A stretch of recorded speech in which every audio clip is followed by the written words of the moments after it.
আসসালামু আলাইকুম বন্ধুরা, কেমন আছেন আপনারা সবাই? আশা করি অনেক অনেক ভালো আছেন। আল্লাহর রহমতে আমিও অনেক ভালো আছি। তো আজকে আমি মসুর ডাল দিয়ে পুঁইশাক দিয়ে রান্না করব। আর ডালটা আমি হাতে মাখিয়ে রান্না করব। এখানে আমি ডালটা ভিজিয়ে রেখেছিলাম রান্না করার আগে 30 মিনিটের মতো। ডালটা ভিজিয়ে রাখলে তাড়াতাড়ি সিদ্ধ হয়ে যায়। তো এখানে আমি একে একে সব ধরনের মশলা দিয়ে দিলাম, পেঁয়াজ কুচি, মরিচ কুচি, রসুন কুচি। এখন তেল, হলুদ, মরিচের গুঁড়া দিয়ে দিব। তো এখানে আমি লবণ দিয়ে দিলাম। তো এখন সব মশলাগুলি দিয়ে ভালোভাবে হাতে মাখিয়ে নিব। আর হাতে মাখানো তরকারিটা খেতে আমার কাছে খুবই ভালো লাগে। আমি বেশিরভাগই হাতে মাখিয়ে তরকারি রান্না করি, কারণ এই রান্নাটা শর্টকাটে রান্না করা যায়, সময়ও বেঁচে যায় এবং খেতেও খুবই সুস্বাদু হয়। তো মাখানো হয়ে গেছে। তো এখন আমি পানি দিয়ে দিব পরিমাণ মতো। এখন পানি দিয়ে ঢেকে চুলায় বসিয়ে দিব। তো এখন ডালটা আমার ফুটে এসেছে। এখন আমি একটু ডাল ঘুটনি দিয়ে ডালটাকে ঘুটনা দিয়ে দিব।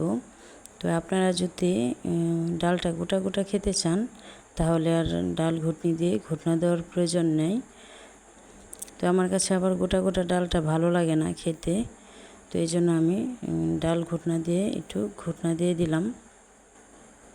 তো এখন আমার ডাল ঘুটাটা হয়ে গেছে। এখন এখানে আমি পুঁইশাক দিয়ে দিব। আর আজকে যে পুঁইশাক দিয়ে রান্না করব সেই পুঁইশাকটা আপনাদের ভাইয়া বাজার থেকে কিনে এনেছে। তো গাছে পুঁইশাক ছিল, তবুও বাজার থেকে কিনে এনেছে। তো এই শাকটাও ভালো, তবে গাছেরটা হলে ভালো হয় আরও বেশি। গাছের শাকটা হলে একটু ফ্লেভারটা ভালো আসে। তো শাকটা আমি এখন দিয়ে দিলাম। তো শাকটা দিয়ে ভালোভাবে একটু নাড়াচাড়া দিয়ে দিব। তো এখন নাড়াচাড়া দিয়ে শাকটাকে ঢেকে দিব। তো শাকটাকে একটু ঢেকে দিলে শাকটা তাড়াতাড়ি সিদ্ধ হয়ে যাবে, যেহেতু শাকটা বাজার থেকে কিনে আনা হয়েছে। এই শাকটা সিদ্ধ হতে একটু সময় লাগবে। আর গাছের শাকটা হলে না ঢাকলেও হতো, কারণ গাছের শাকটা আমরা একদম নরম ডুগা থেকে কেটে আনি, একদম আবাক্তি যাকে বলে। তো শক্ত হওয়ার আগেই মাথায় থেকে কেটে এনে খেয়ে ফেলি। তো এই শাকটা একদমই ভালো লাগে খেতে। তো যেহেতু এটা বাজারের শাক, একটু গলতে সময় লাগবে, এই জন্য একটু ঢেকে ঢেকে চাল দিতে হবে। তো আজকে আমি ডালটার ভেতরে ভাজা জিরার গুঁড়া দিব না, কারণ ডালের যে অরিজিনাল একটা ফ্লেভার থাকে তো নষ্ট হয়ে যায় ভাজা জিরার গুঁড়াটা দিলে। এখন আমি লবণটাকে চেক করে নিলাম।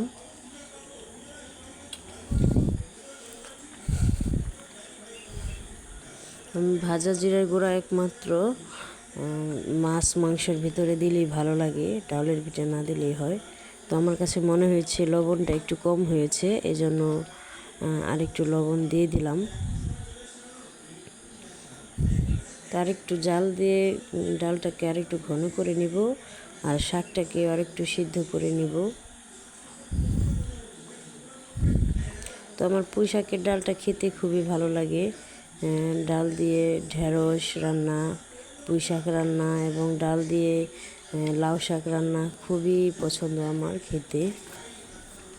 তো এখন আমি শাকটাকে একটু ঢেকে দিলাম। তো ঢেকে আমি কিছুক্ষণ জাল করার পরে আবার ফিরে আসলাম। তো দেখুন আমার শাকটা এই পর্যায়ে সিদ্ধ হয়ে গেছে। তো এখন রান্নাটা প্রায় শেষ পর্যায়ে। তো আমার ভিডিওটি আপনাদের কাছে কেমন লাগলো অবশ্যই কমেন্ট করে জানাবেন। আর প্লিজ আমার ভিডিওটি একটি লাইক দিয়ে দেখা শুরু করবেন।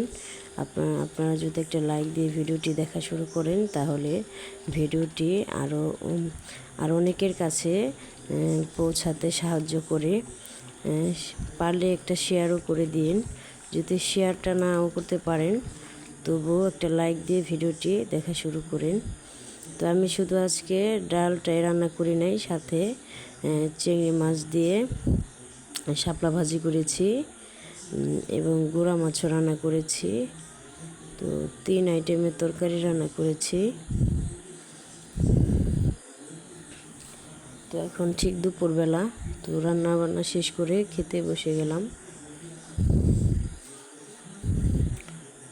তো এদিকে নিয়ে নিলাম গুঁড়া মাছের তরকারি, ছোট ছোট নদীর মাছ চচ্চড়ি করেছি ঝোল ছাড়া, আর সাথে পুঁই শাক দিয়ে ডাল রান্না করেছি।